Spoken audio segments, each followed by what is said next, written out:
Hey there guys, my name is Marcus, and in this video I will show you a simple way how you can easily add Twitter feeds to your Shopify.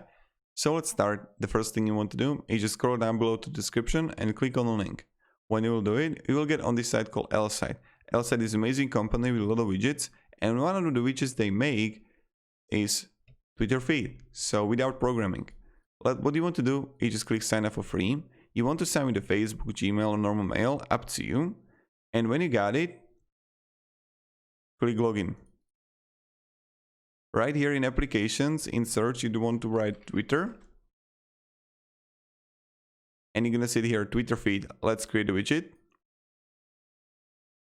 Now we get profile timeline, hashtag feed or testimonials. I would go with the profile timeline. Let's continue with the template.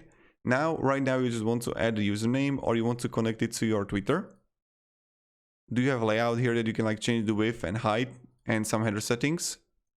Style, what kind of colors you want? I will leave it on blue, or you can go also with a dark theme.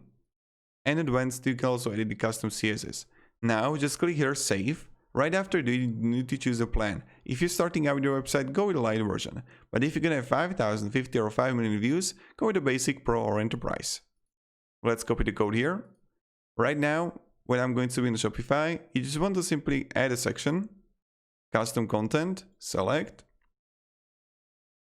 Right here, I'm going to delete these and add a content, custom HTML, paste the code here. And now change the container width to 100%. And this is pretty much how you do it. Now it's going to load and it's going to finish. But this is how you can simply add Twitter feed to your Shopify website. So if you have any questions, guys, ask me down in comments. Thank you very much. Have a great day and goodbye. See ya.